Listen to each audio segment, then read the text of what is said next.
Hello, good evening, and welcome to another episode of the Administrator Masterclass Sneak Peek Preview into the services that this organization can provide. My name is Tunde Disu, and I want to start by apologizing for being a bit late today. I'm sorry about that for those that were already waiting for the program to start at the usual time of 6 o'clock. I am very sorry about that. They were slightly behind today. Please forgive me. Thank you. The administrator, like we've been saying throughout this week, it's an organization that is set up to provide help and support to not-for-profit organizations, especially churches and ministries, NGOs, and social enterprises. And one of the things we thought it would be good to do is to run this program to give an idea, to give a sneak preview into some of the services that the organization can provide, and how we can support, how we can help, how we can work with you to maximize your potentials and reach your goals and meet your objectives. And throughout the week, we've been looking at various aspects of the services that the administrator can provide. We've looked at how to set up a charity. We've looked at media and publicity. We've looked at some other topics like that. Today, we're looking at another aspect of the type of service that the administrator can provide. And specifically today, we're looking at leadership training. Leadership training. When it comes to training, you can never have too many of it, because every day we are all learning. Every day we are all growing. The day you stop learning is the day you don't just stop growing, but the day you start to die. Nothing is stagnant. It's either it's progressing or it's regressing. And the only way to maintain the momentum in any aspect of our lives and any aspect of our endeavors is to keep learning, keep growing, and keep taking territories. So as an organization, the administrator is able to provide leadership training for any organization. Now, I know when people hear the word leadership training, the first thing that will come up is where we do leadership training in our church, we do leadership training in our organization, which is true, you do. But if I can use a church, for instance, as an example, the type of leadership training that most churches will do has to do with spiritual training, service training, how to serve, how to lead this group, how to manage this unit, which is good. However, when you look at the life of a church and a ministry, for instance, the essence, the stock in trade is people. Therefore, when you do leadership training, you are not just training people, or you should not just be training your people based on spiritual aspects and how to manage a unit or a department. I think one of the main areas that you need to concentrate on is the interpersonal human skill, how to manage human beings, because really that is the essence of the type of training that a church should be giving. Well, majorly, that is the type of training that a church or a ministry should be giving to its leaders. The reason I say that is because church members are members of that church on voluntary basis. Therefore, there is no special obligation on them that you can pull on as a leader. There is no leverage that you have over them, because freely they have come and freely they can go. What will keep them and keep them for long and help them bring others is how they are managed, how they are related to, how they are respected, how they are honored, how they are handled. And that is where the interpersonal skill training comes into play, which is what the administrator can offer to your organization.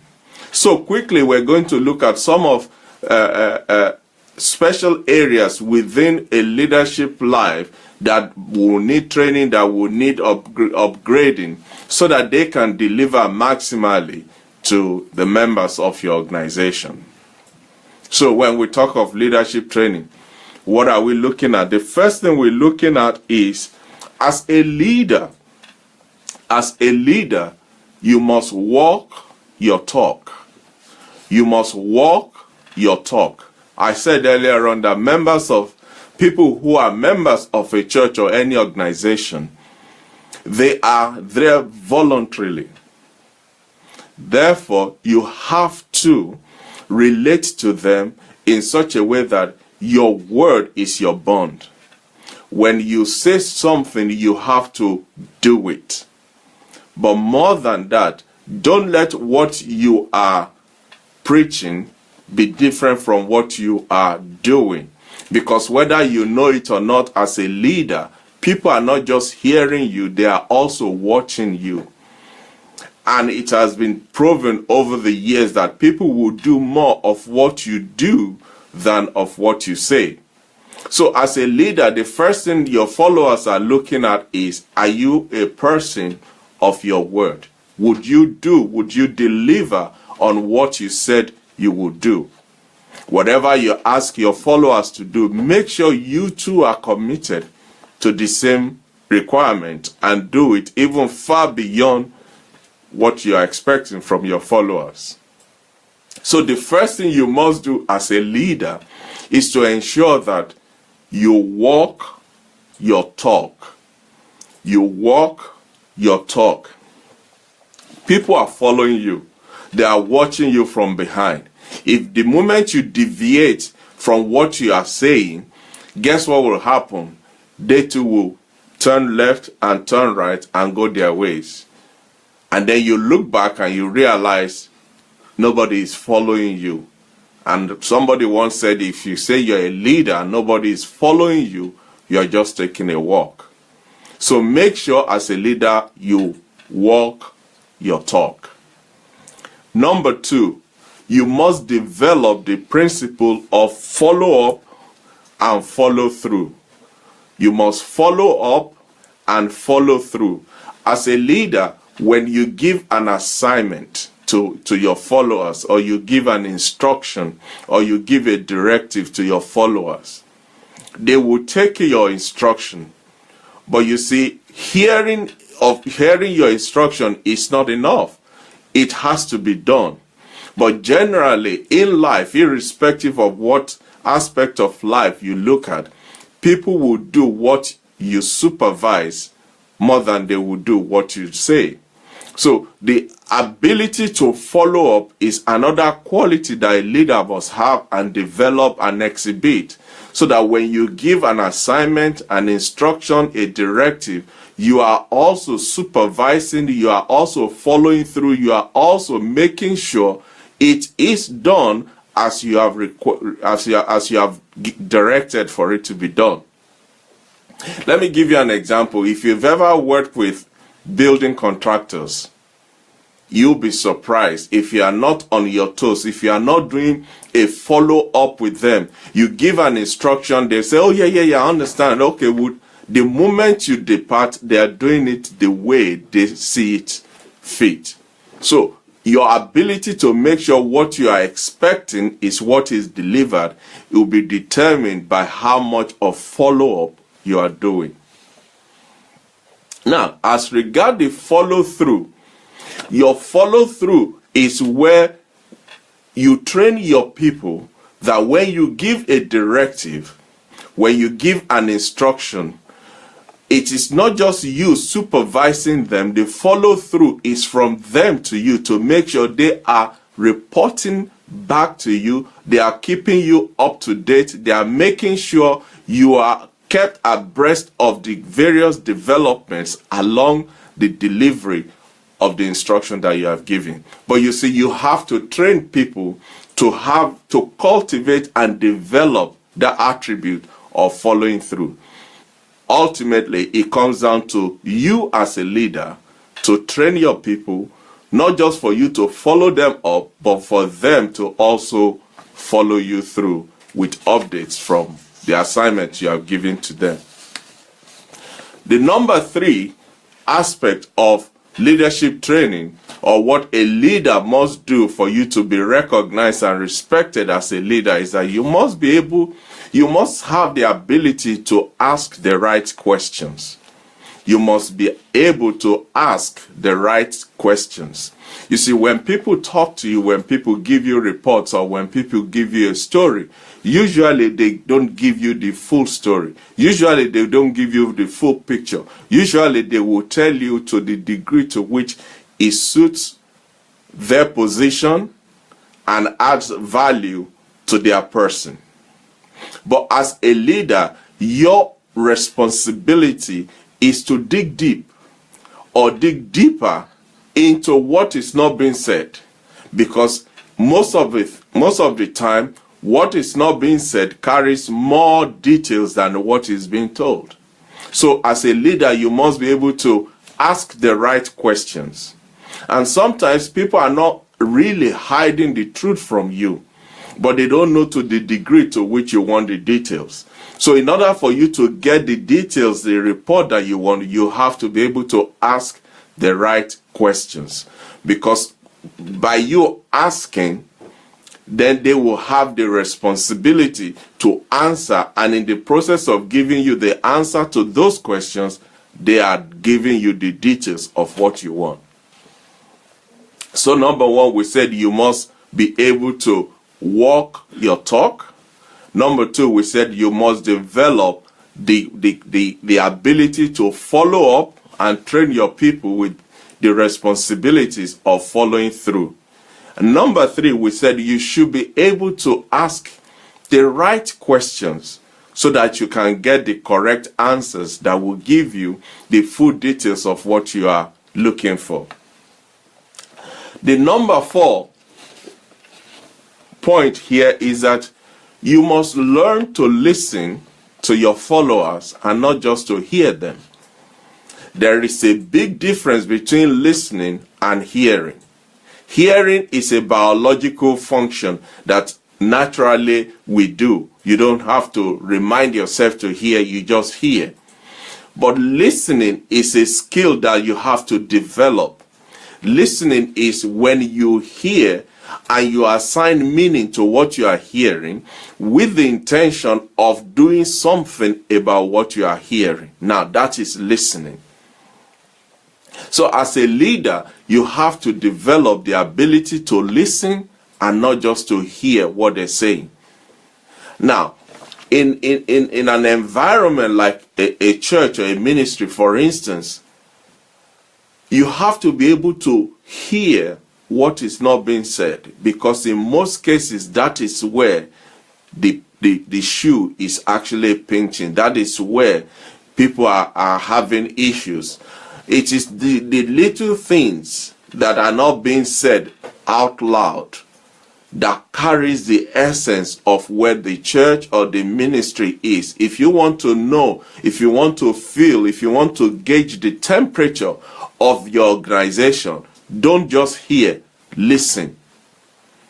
For instance, in big organizations like a production factory, that is why you will see the CEO or the managing director will leave his office and come down to the factory floor and walk amongst the workforce, sit with them in the canteen to have lunch, and just hang out with them while they're doing their work. It's not because he hasn't got anything on his table to do, it's because he wants to listen, to know where they are, how they're feeling, so that he can tailor a solution to maximize productivity. So as a leader, you must develop the ability to listen and not just to hear what your followers are saying. Number 5, as a leader, you must have backbone.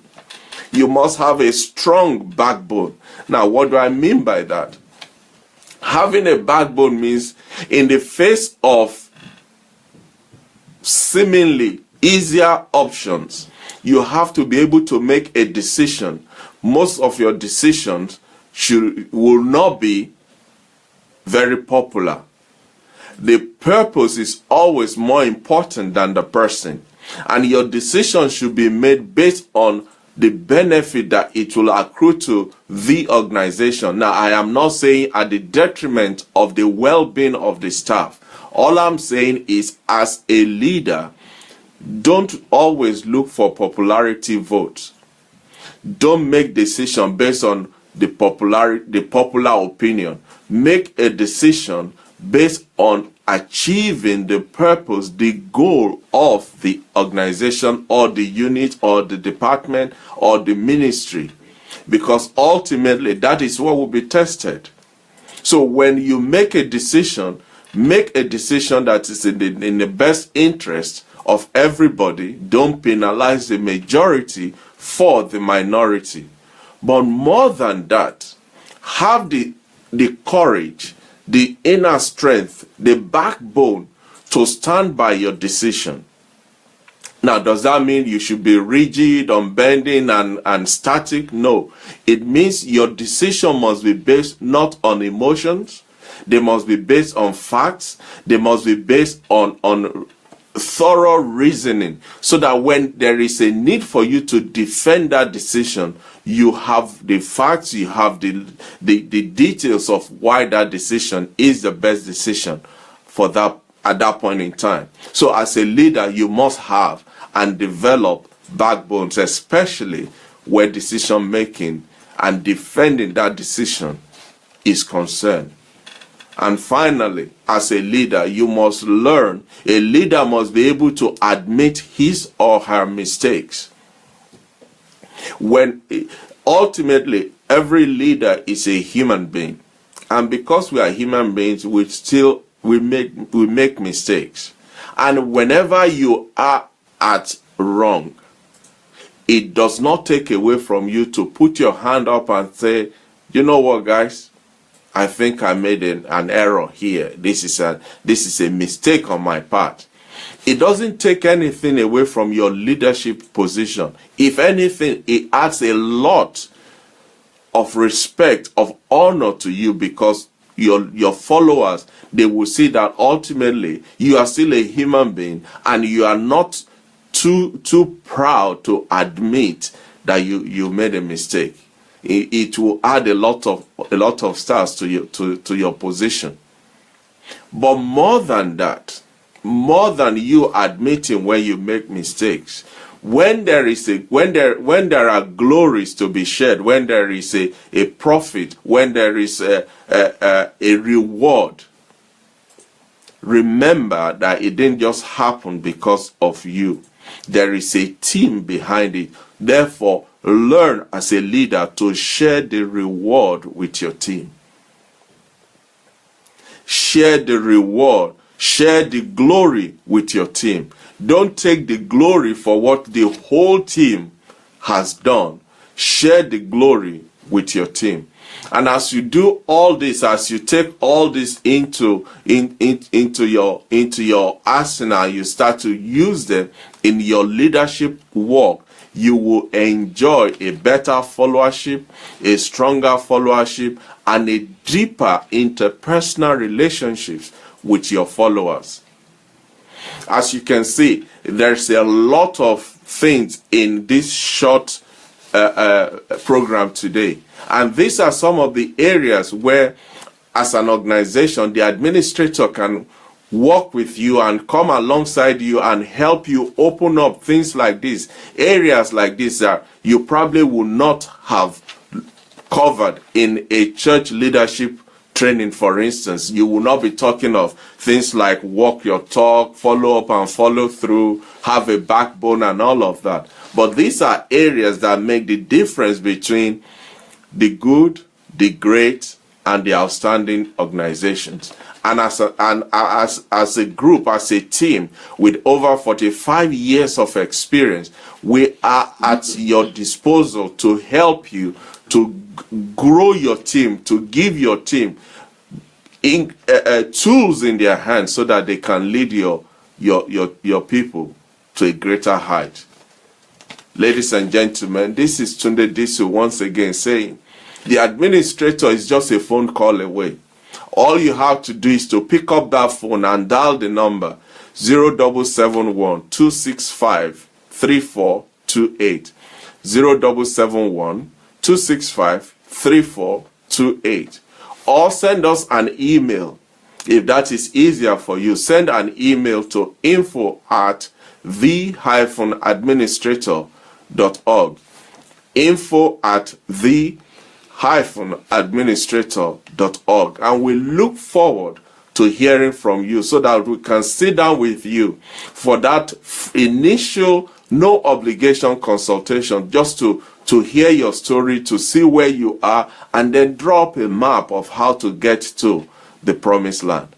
Until next week when we meet again, this is Tunde Disu saying, God bless you. Thank you. Have a wonderful weekend, and I'll see you again next week. God bless you. Bye-bye.